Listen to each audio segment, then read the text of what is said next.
Welcome to the channel, and in this video, I'll be going over my collection of the films from Phase 4 of the MCU. It's a phase that's looked at as the downfall of the MCU, and even I gotta admit that. I still don't think Marvel has made a bad movie, but these films are a mixed bag, so let's get into the video. First up is Black Widow, a movie that kept getting postponed due to COVID, and maybe it was a bit too late to get a solo Black Widow movie, but I'm still glad we got one. It just should have come out before Infinity War, since it's a prequel to that film. This 4K wasn't exclusive to Target, and I just like this style of packaging with the various character portraits and how it folds out like a book. This would be the last Target exclusive to come with the gallery book, and it has character bios, concept art, production photos, along with some quotes from the cast and crew. As for the special features, it's super light on that. That's to be expected when it comes to Disney.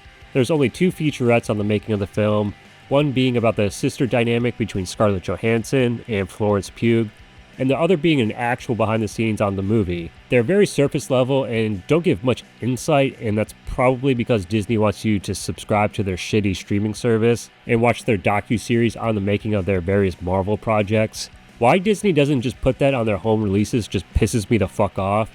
I mean, I'm a fucking nerd that likes learning what went into the costume design, the casting, why they chose this story and these characters, or the source material they picked from. I want to know more about this film, and I really like this movie. I mean, so much so that I went out to buy it instead of just choosing to watch it on their overpriced streaming service. I know I'm just screaming at a wall, but this series of films has a dedicated fan base, and it wouldn't kill them to put a little more effort into making these home releases a little bit more special. Next up is Shang-Chi, a character I wasn't very familiar with, but I was excited for this film because of the director Destin Daniel Cretton. He directed one of my favorite indie films called Short Term 12. It starred Brie Larson, funny enough.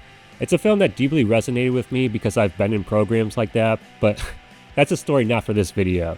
I walked out of this movie kind of disappointed. The reviews were great, and for me, it just kind of fell flat. The one aspect this film does shine in is the fight scenes. The fight choreography is very well done, and they're pretty well placed throughout the film as well. The third act does get super bloated and goes overboard with the CGI. This 4K was another Target exclusive, but they swapped out the gallery book for these foil-etched art prints. I do like the artwork that they chose to go with. I still wish Disney would commission their amazing artists to do some promotional artwork instead of just photoshopping the actors.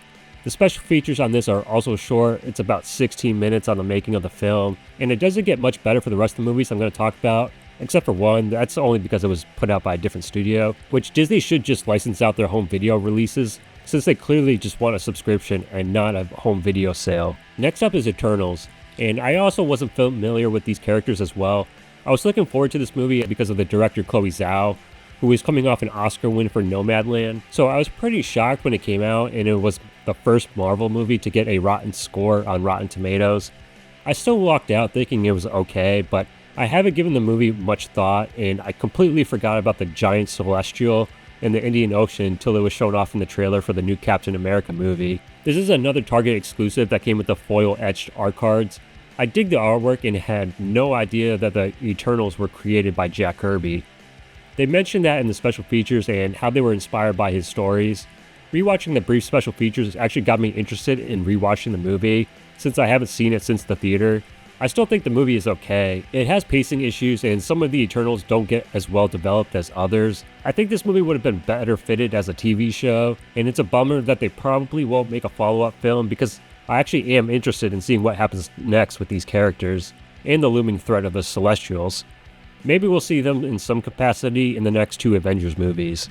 Next up is No Way Home, and finally we have a movie that has more than 20 minutes of bonus features, and that's because this release was put out by Sony and not Disney. The Steelbook was an exclusive to Best Buy and sold out super quick, but Sony did put it out again, and it's actually still available on Amazon. The artwork is pretty good, and it has a matte finish. Still would prefer a Marvel artist to get the chance to do a steelbook or even just the standard release. It would be pretty fucking cool to see someone like Ryan Ottley or Mark Bagley's artwork on my movie shelf. There's over 10 featurettes on the Blu-ray, and the best one is by far the sit-down interview with all 3 Spider-Men, and I just wish it was a little bit longer. It doesn't feel like a puff piece talking up the movie. All 3 of them come across as genuinely excited to be a part of this film, and they have a great camaraderie as well. The sit-down interview with 3 of the villains is also great, and it has the same energy, with Willem Dafoe, Alfred Molina, and Jamie Foxx reflecting on their characters and how they were excited to return to these characters as well.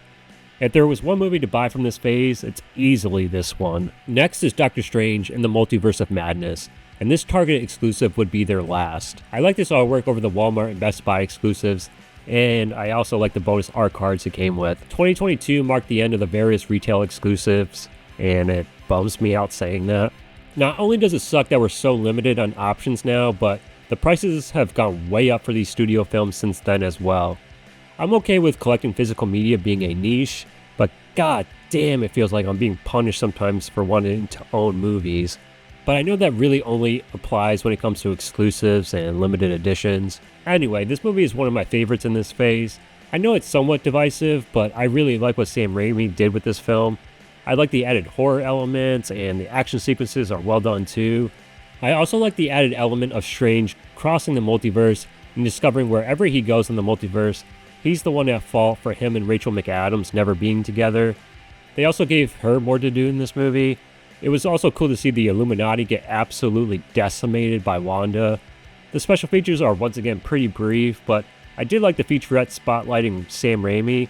I'm a huge fan of Sam's, and he's one of the most influential genre directors, and I just wish he directed more movies. Hopefully he comes back to make Doctor Strange 3. Next is Thor: Love and Thunder, and this movie disappointed me the most in the MCU. One reason being that it failed to live up to the high bar set by Thor Ragnarok, and the second being they had some great source material to pull from, and they wound up just making a goofy cosmic adventure with some dark subject matter and making it a total mess of a movie.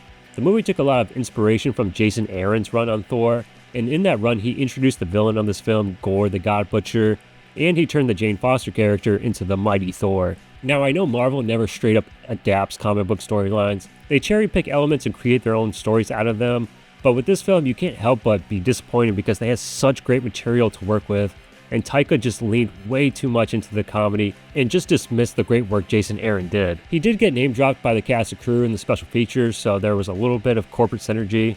This steelbook was an exclusive to Best Buy, and I really like the front cover of Thor being in his Jack Burton-inspired look. The border and the characters are embossed, which is rarely the case with Marvel steelbooks.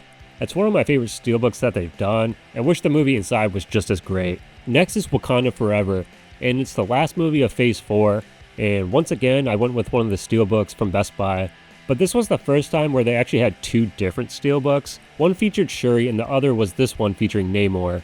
I chose this one because I just like the colors and I really like this interpretation of the character. I don't know where fans sit on this movie, but I really enjoyed it. I like the themes they explored, and given the unfortunate passing of Chadwick Boseman, I liked seeing Shuri take up the mantle of Black Panther. Angela Bassett was completely robbed of an Oscar for her performance. Also, the score was really well done. The special features once again only add up to like 15 minutes. Not sure if that's just some mandate by Disney where the special features have to be less than 20 minutes and there can only be 2 or 3 featurettes on the making of the film, probably because they have to save some information for their stupid docuseries. One featurette focuses on the passing of the Black Panther mantle, and I'm sure we'll see Shuri in the upcoming Avengers movies, but I hope Ryan Coogler comes back to make a third Black Panther. Thanks for watching this video. Let me know what you think of these movies from this phase in the comment section below. I'll see you guys in the next video, but until then, have a movie time. Okay, Peter 1, Peter 2, Peter 2, Peter 3. Peter 3.